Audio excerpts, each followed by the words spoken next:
Discuss करेंगे Boltzmann statistical relationship for entropy. इसको आप कह सकते हैं relation between entropy and probability. Relation between entropy and probability जो होती है हमारे पास, उसमें एंट्रोपी को हम एस से डिनोट करते हैं। उसके बाद हमारे पास बोल्ट्जमैन कांस्टेंट आता है and then log and then omega. Omega आपके पास प्रोबेबिलिटी होती है और एस आपके पास एंट्रोपी होती है, के हमारे पास बोल्ट्जमैन कांस्टेंट होता है। सो ये रिलेशन हम प्रूफ करेंगे। सबसे पहले डेफिनेशन देखते हैं कि एंट्रोपी कहते किसे। Entropy is the measure of the randomness of microscopic constituent of a thermodynamic system. यानी कि आपके पास एक सिस्टम है, उस सिस्टम के अंदर कोई भी रैंडमनेस आती है। रैंडमनेस का जो वर्ड है ये बड़ा इंपॉर्टेंट है। जैसे कि एक सिस्टम है, इस सिस्टम में पार्टिकल जो है वो एक ख़ास मैनर से सेट हुए में, एक यहाँ है, एक यहाँ है, एक यहाँ है। अब इस सिस्टम को हम हीट दें, ठीक है, या इसको कोल्ड करें तो ये पार्टिकल शिफ्ट होके नीचे आ जाएं। सो ये पहले ये वाला जो ऑर्डर था ये ऑर्डर चेंज हो गया, यानी कि ऑर्डर इसका चेंज हो गया। दूसरी इसकी डेफिनेशन होती है कि अगर आप किसी सिस्टम को हीट देते हैं और वो सिस्टम स्प्रेड आउट हो जाता है, यानी कि पार्टिकल्स जो है दूर दूर जाके फैल जाते हैं, सो इसको भी एंट्रोपी कहा जाता है। थर्मोडायनेमिक प्रोबेबिलिटी किसे कहा जाता है? The thermodynamic probability of a particular macroscopic macrostate is defined as the number of microstate corresponding to the macrostate। जितने हमारे पास माइक्रोस्टेट्स होंगी corresponding to the macrostate, वो उसकी नंबर ऑफ प्रोबेबिलिटी कहलाएगी, नंबर ऑफ थर्मोडायनेमिकल प्रोबेबिलिटी कहलाएगी। In state of equilibrium the probability of the system is maximum. Equilibrium state में जब सिस्टम होता है तो आपके पास जो प्रोबेबिलिटी होती है वो मैक्सिमम होती है। But thermodynamical point of view, equilibrium state of system is state of maximum entropy. और थर्मोडायनेमिकल डेफिनेशन हमें ये कहती है कि इक्विलिब्रियम सिस्टम वो है जिसकी एंट्रोपी सबसे ज़्यादा हो। मीनिंग आप इसको इस तरह समझें कि हमारे पास ये पार्टिकल 10 पार्टिकल्स हैं, वो यहाँ बाउंड हुए हैं इस स्टेट के अंदर। अब जब हम इसकी एंट्रोपी बढ़ा देंगे तो वो 10 पार्टिकल्स इतनी बड़ी जगह में जाके सेट हो जाएंगे, यानी कि इस पूरे के अंदर 10 पार्टिकल्स जो है वो सेटल डाउन हुए हैं। सो जब आपने स्पेस बढ़ा दी तो जो सिस्टम की एंट्रोपी इंक्रीज़ हो गई। अब सिस्टम का ऑर्डर जो है वो ज़्यादा इंक्रीज़ हो गया और जो स्टेट आपने बढ़ा के सारे पार्टिकल्स को 10 को सेट किया हुआ है बड़ी स्टेट के अंदर, अब ये पार्टिकल्स इक्विलिब्रियम में होंगे। अब इनके ऊपर एक दूसरे के ज़रिए कोई फोर्सेस जो है वो अप्लाई नहीं हो रही होंगी। सो इस तरह से हम एंट्रोपी को अंडरस्टैंड करते हैं। नाउ एक एग्जांपल है हमारे पास macro state and micro state की। Let us consider I J आपके पास दो पार्टिकल्स हैं, दो फेस पॉइंट्स हैं और इनको आपने जो फेस पॉइंट्स हैं हमारे पास वो 4 हैं और मैक्रो स्टेट 2 हैं, आई और जे। 4 फेस पॉइंट, 4 फेस पॉइंट्स जो हैं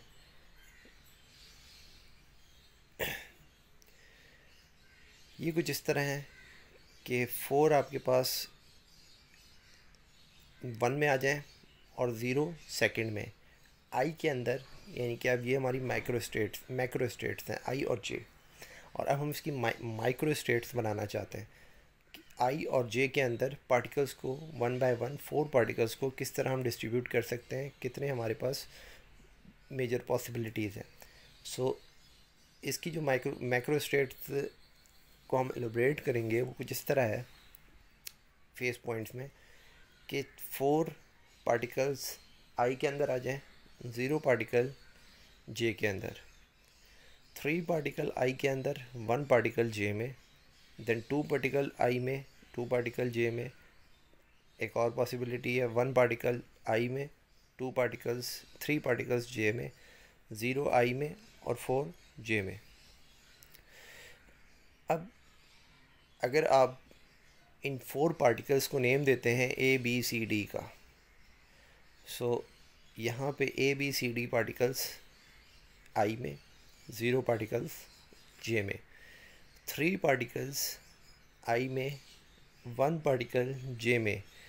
इसकी जो इस पॉसिबिलिटीज़ बनेंगी वो कुछ इस तरह बनेंगी कि आप पहले A B C and D, A B C I में, डी जे में, फिर ए बी डी आई में, सी जे में, ए सी डी आई में, बी जे में, बी सी डी आई में, ए जो है वो जे में। इस तरह से इसकी पॉसिबिलिटी बन सकती है। उसके बाद ये 2 पार्टिकल्स की जो पॉसिबिलिटीज़ है वो भी इसी तरह बन सकती हैं। ए बी यहाँ, सी डी यहाँ, ये हमने यहाँ पे लिखी नहीं है। फिर आप ये कह सकते हैं कि सी डी यहाँ पे, ए बी यहाँ पे, फिर इसके बाद ए और सी यहाँ पे, बी डी यहाँ पे, और एक और पॉसिबिलिटी है A D and C B. So इस तरह से 4 पॉसिबिलिटीज़ इसकी बन सकती हैं। सिमिलरली जैसे कि इसकी आपने इतनी सारी पॉसिबिलिटीज़ बनाई, इस तरीके से ये आई के अंदर 1 और जे के अंदर 3 पार्टिकल्स की भी पॉसिबिलिटीज़ इतनी ही बनेंगी। फिर फाइनली जिस तरह फर्स्ट वाले की पॉसिबिलिटीज़ हैं, इसी तरह लास्ट वाले की 0 और 4 की। सो इस तरह थर्मोडायनेमिकल प्रॉपर्टीज़ है, यहाँ पे आपको जो है वो 4 पॉसिबिलिटीज़ मिली इनकी। As entropy of the probability are maximum, अगर entropy and probability are maximum, दोनों मैक्सिमम होंगी in equilibrium state, so entropy can be given as a function of probability.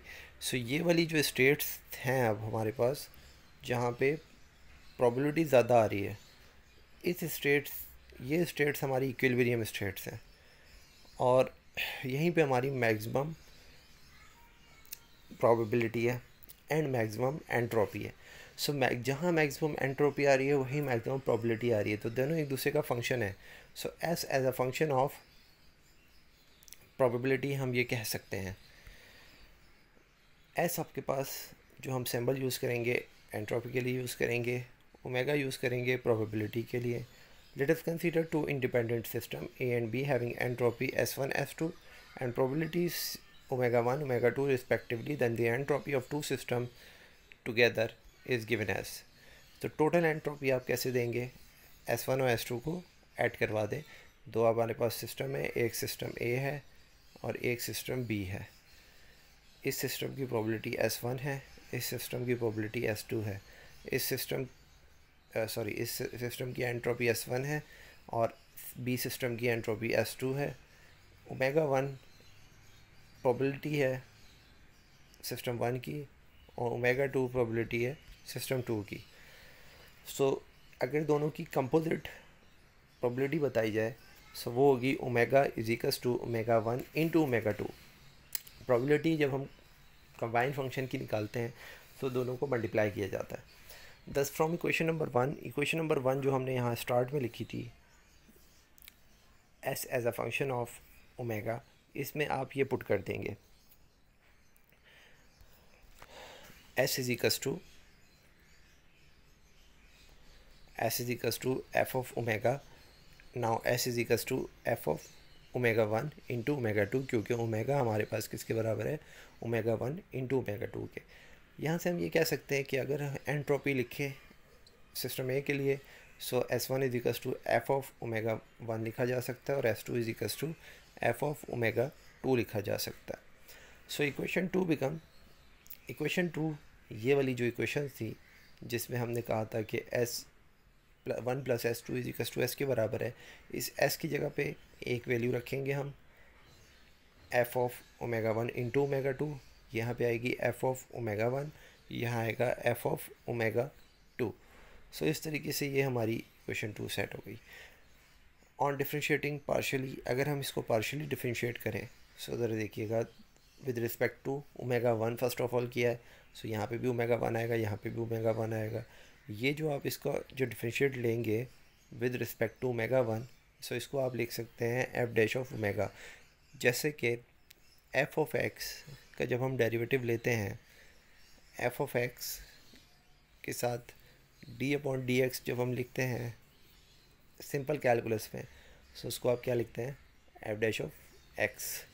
So ये वही वाला केस है। सिमिलरली पार्शियली डिफरेंशिएट किया है, partially differentiate जब आप एक वेरिएबल को दूसरे वेरिएबल के अकॉर्डिंग करेंगे, सो आंसर आएगा ज़ीरो, ठीक है, क्योंकि ओमेगा 2 ओमेगा 1 पे डिपेंड नहीं करता। नाउ रिज़ल्ट जो आपके पास बना वो कुछ इस तरह है, ओमेगा 2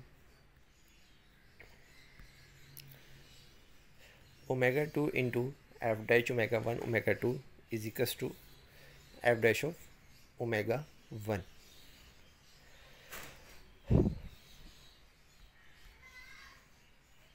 इसको ज़रा क्लियरली देख लें, ये ज़ीरो हो गया, ये यहाँ पे जो ओमेगा 1 जो नज़र आ रहा है आपको, ये कैसे आया, इसको ज़रा देख लेते हैं।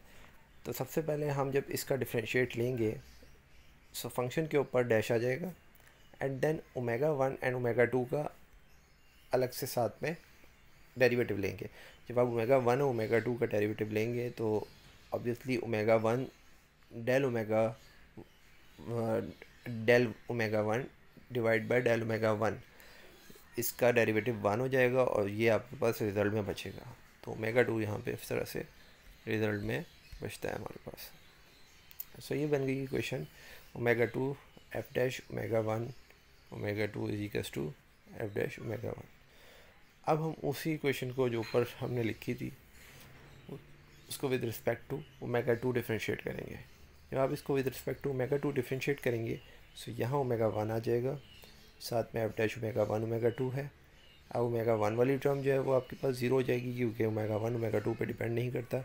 इसका डेरिवेटिव लेंगे तो ये एफ डैश ओमेगा 2 आ जाएगा। फिर इक्वेशन कुछ इस तरह बनी, omega 1 F dash omega 1 omega 2 is equals to F dash omega 2।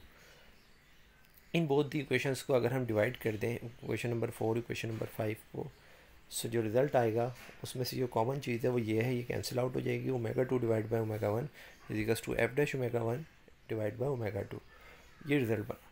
Similarly अगर आप इसके लिए ओमेगा 3 भी लिखें, तब जैसे कि ऊपर ओमेगा 2 है, नीचे ओमेगा 1 है, 1 ऊपर है 2 नीचे है, सो ऐसे ही होगा कि आगे वाला नंबर ऊपर होगा, 3 ऊपर आएगा 2 नीचे आएगा, 2 ऊपर आएगा 3 नीचे आएगा।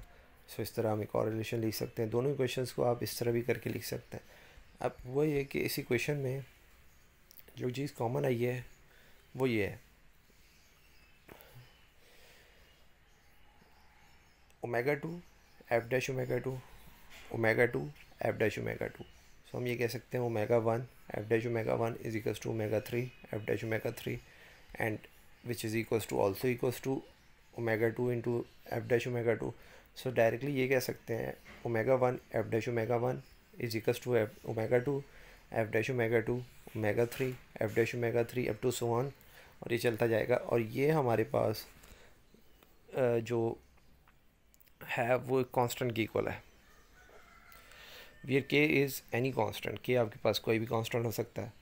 अब हम ऐसा कह सकते हैं कि एक फंक्शन को लेके उसको के की इक्वल रख लें, सेकंड फंक्शन को लेके उसको के की इक्वल रख लें। पहले फंक्शन को आप इंटीग्रेट करें, दूसरे फंक्शन को इंटीग्रेट करें, सो रिज़ल्ट आएगा F omega 1 is equals to K L N omega 1 plus C, F omega 2 K L N omega 2 plus C. In general हम इसको लिख सकते हैं F omega is equals to K omega plus C. According to nearest theorem, as temperature tends to absolute zero, अगर temperature जो है वो एब्सोल्यूट ज़ीरो की तरफ जाता है, entropy of the thermodynamical system tends to be zero. Temperature जैसे जैसे हम कम करते जाते हैं किसी भी सिस्टम का, तो जो पार्टिकल हैं वो एक दूसरे के नियरर आते जाते हैं, और जो उसका एब्सोल्यूट ज़ीरो पे अगर कर दें 0 केल्विन पर, तो उसकी जो एंट्रोपी हो जाएगी वो ज़ीरो होगी। थ्योरेटिकल ये बात पॉसिबल है, प्रूव्ड है। at absolute zero thermodynamical probability is 1। Absolute zero thermodynamical probability जो होती है पार्टिकल्स को के लिए, पार्टिकल की एग्जिस्टेंस के लिए, वो 1 हो जाती है। So the at absolute zero equation 6 become, जहाँ पे प्रोबेबिलिटी है वो 1 आ जाएगी और जहाँ एंट्रोपी है वहाँ 0 आ जाएगा, प्लस सी। लॉग 1 की वैल्यू 0 होती है तो सी की वैल्यू आपके पास 0 आ जाएगी और फाइनली जो रिलेशन आएगी वो ये आ गई, S is equals to K log omega. L N की जगह हम लॉग भी यूज़ कर सकते हैं, which is our required equation. So ये इक्वेशन हमने ड्राइव करनी थी। इसके लिए हमारे पास एक और सेकंड मेथड भी है, वो हम यूज़ कर सकते हैं बीटा पैरामीटर। बीटा पैरामीटर को यूज़ करके हम बहुत आसानी से निकाल सकते हैं, लेकिन उसमें इशू ये है कि ये जो ओमेगा की टर्म है ये बीटा के ज़रिए से ये हम खुद इंट्रोड्यूस करवाएंगे। ये जब हम बीटा पैरामीटर को ड्राइव कर रहे होते हैं उस टाइम पे ये टर्म आपके पास आती है। सो स्टार्ट लेते हैं यहाँ से। Beta is equals to 1/kT, ये रिलेशन हमने ड्राइव की थी। बीटा एक्चुअली बराबर था del over del E log omega के। सो 1/kT बराबर हो जाएगा del over del E log omega के। और यहाँ से आप ये कर सकते हैं के को उधर मल्टीप्लाई में ले जाएं एंड देन इसको ऐसे लिखा जा सकता है कि के को आप अंदर ले जाके लिख दें। और थर्मोडायनेमिकल फार्मूले से हमें ये भी पता चलता है कि entropy divide by heat is equals to 1 over temperature के बराबर है। यह डेल क्यू ओवर एस बराबर होता है टी के। क्यू आपके पास चेंज इन एनर्जी है और इसको आप डेल ई भी कह सकते हैं। सो जहाँ हमारे पास क्यू था वहाँ हमने डेल ई लिख दिया। सो डेल ई से डेल ई हमारा कैंसिल हो जाएगा और del S is equals to k del k log omega आ गया। इसको इंटीग्रेट कर दें, तो इंटीग्रेट करने के बाद हमारे पास फाइनली ये रिज़ल्ट डायरेक्टली आ जाएगा। इसमें अगर आप सी लगा के उसकी वैल्यू भी निकालना चाहते हैं तो वो भी निकाल सकते हैं। सो इस तरीके से ये रिलेशन हम शॉर्ट में ड्राइव करते हैं, बट इसके लिए बोल्ट्जमैन पैरामीटर यूज़ किया जाता है। और बोल्ट्जमैन पैरामीटर की पीछे की थ्योरी में हमारे पास जो फार्मूला होता है वो हम डायरेक्टली यूज़ करते हैं। सो आई होप आपको ये समझ आया होगा। Thanks for watching.